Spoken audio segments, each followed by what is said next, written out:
dance hall. Fire in the dance hall.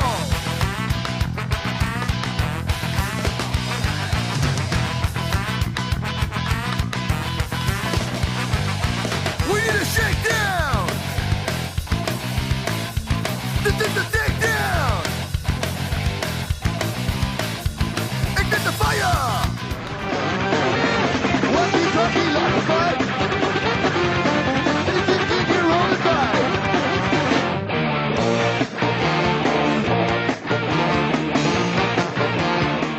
I saw Voodoo Glow Skulls every weekend, man, because they live so close. Voodoo lives 1 hour away from me.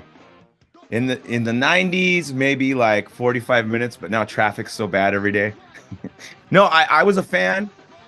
I did not know them personally, but I was a big fan of the music. So I was going to punk shows and parties, you know, in the 90s before punk became popular again, because at the very end of the 80s and the beginning of the 90s, punk was dead here. Like all the good bands broke up. You know, and there wasn't very many of us. There wasn't very many punkers. And then as the 90s started to happen, the underground started really getting strong again. So you could see bands like Voodoo Glow Skulls or Guttermouth or, you know, all the great hardcore bands, you know what I mean? In parties, in backyards, in people's houses. When you drive, I'm from Orange County, and we would drive east to Riverside, where Voodoo's from. And near Riverside, there's a lot of land. So there's ranchos, you know, big fields. So they would have parties. So there would be a lot of bands playing, and it started getting more and more popular. Voodoo put out the first album, and I saw so many of those shows during the first Voodoo album, during Who Is This Is. And I was just a fan.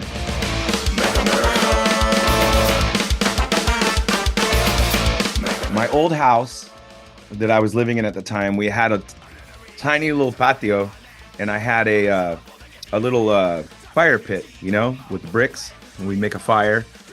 I'm friends with those guys, right? And Tom and Monty, the singer and guitar player, were at my house, and we're sitting around the fire pit, and we're just talking about records or whatever. And Monty says to me, "Hey, did you hear fucking Frank quit Voodoo?" And I was really bummed out and disappointed. You know what I mean? Like, fuck, is Voodoo breaking up? Like, they can't break up. They're one of the greats of punk.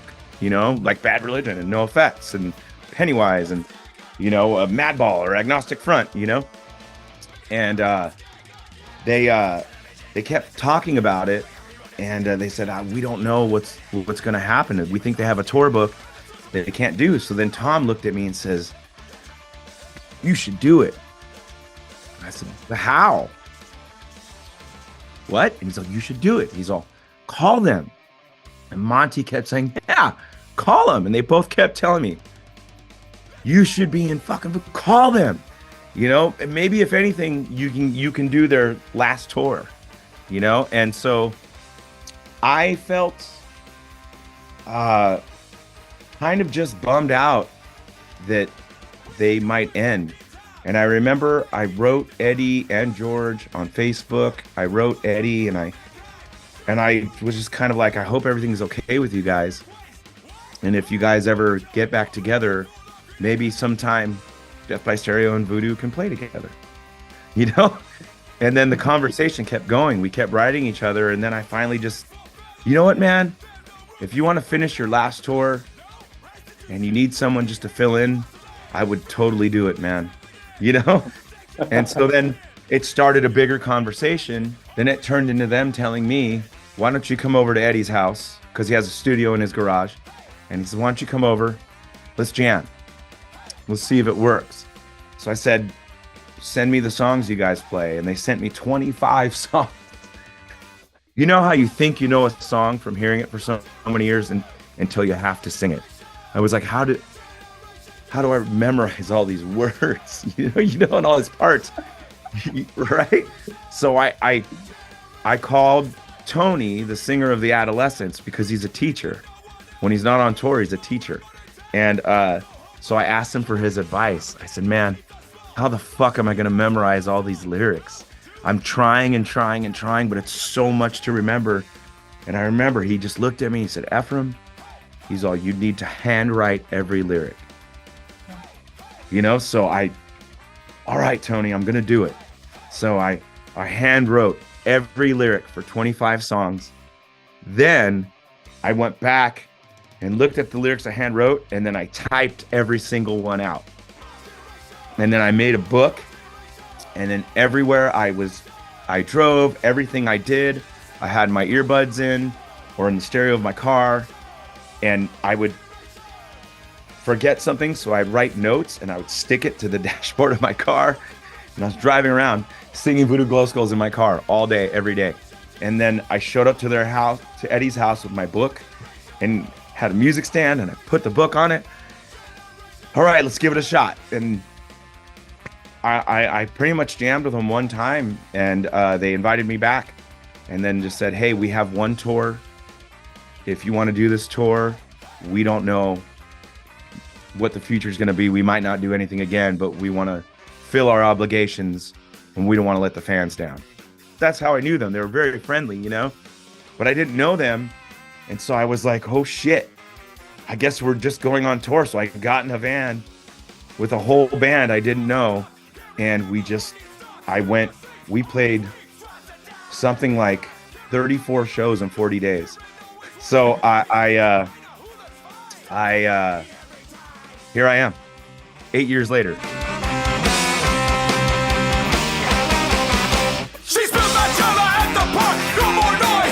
The band started, and then we were off to such a great start. Then the band stopped because of the pandemic.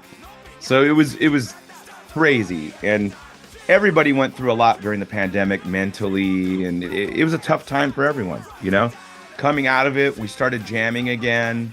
The band had a lot of songs already written, some songs already recorded. So we just started doing new vocals on old recordings, and we went through a lot of songs that we didn't even use. I mean, there's completed songs that no one will ever hear that we just did, that we decided, no, these aren't the ones. And then we kept only a couple of songs that they were going to use before, and then we rewrote everything, and then wrote new songs again, and just kept working on it.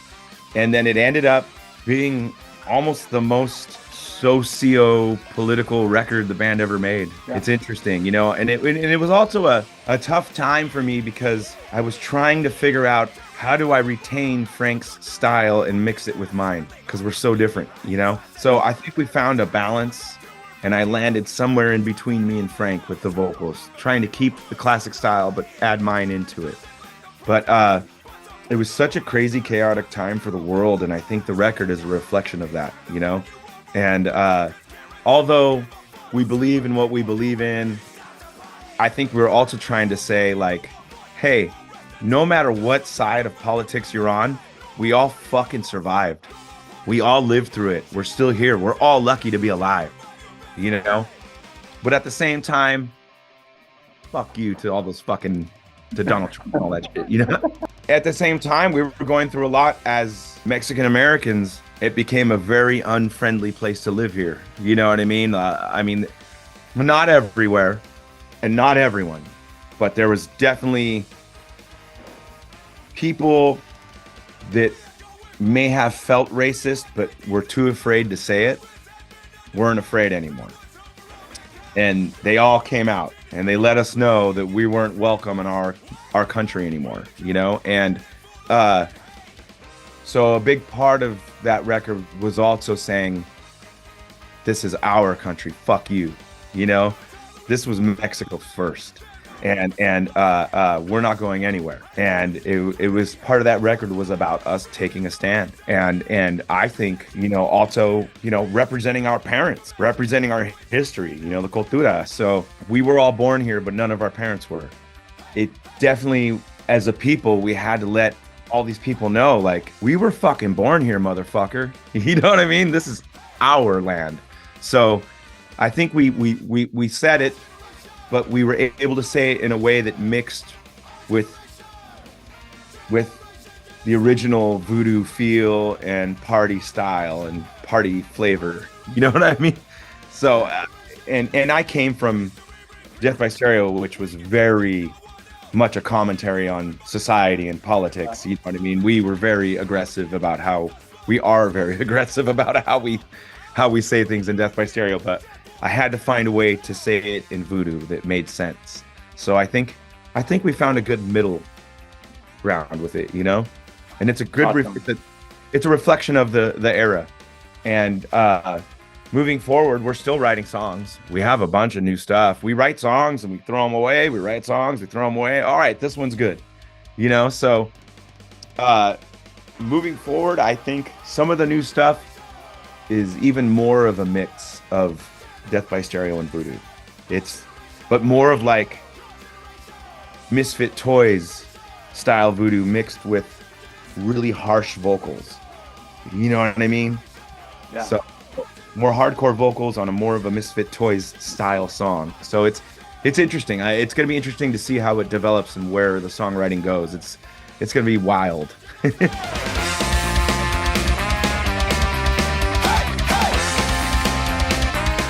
I never knew Randy. Death by Stereo opened for Lamb of God one time. And I remember they were all very gracious. They were all really nice to us. This is in like 2004 or something, you know? But we didn't know them, but we had a lot of the same friends. And George and Eddie are really big Lamb of God fans. They're really big metalheads.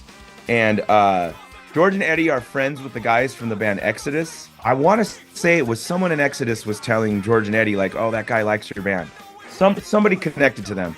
Randy had mentioned in an interview or something that he liked Thrift Store Junkie and some of the old stuff. So George, during the pandemic, was doing Instagram Live, and he would talk to people from different bands on Instagram Live just for fun during the pandemic because there was nothing to do. So he just took a gamble and he wrote Randy Blythe on Instagram, and Randy wrote him back. And he says, oh, I love Voodoo Glow Skulls. So then Randy and George talked together on Instagram Live. I remember watching it when we were all in isolation, and I couldn't believe it. I said, what the fuck? George is talking to Randy, you know? Then we started working on the record, and we had this heavy song, and George just said, should I ask him? And we said, yeah. And so he wrote him on Instagram, and Randy wrote him back, and he said yes. And we recorded the song, and I had done this, the way the song, I sing my part, then I do a big scream, then Randy comes in and does his part. My intention was to do the scream to show Randy where his part started. Like, oh, put your scream here and then do your verse. He wrote us back and said that he liked my scream. I couldn't believe it. He said, no, leave it. Like, I like it. It's heavy as fuck. I'll start after your scream. We couldn't believe it. So I got to leave my scream on there, and I felt very honored that the king of all growlers and screamers, or whatever you call it, the king of metal, fucking said my shit was cool. You know what I mean? Like, he's amazing. And he sent us the vocal, and I mean, it's kind of surreal. Like, I can't believe it. And then I talked to Randy on Instagram briefly. I couldn't believe it. And we've never been in the same place at the same time, but he did say one day, if we're ever on the same festival, maybe we can do it live. So someday. What up? Radiónica. It's the only show that matters, the only station that matters, the only one that matters. Voodoo Glow Skulls, Death by Stereo, Mutiny, and Manic Hispanic supports Radiónica for life, SA. We're coming.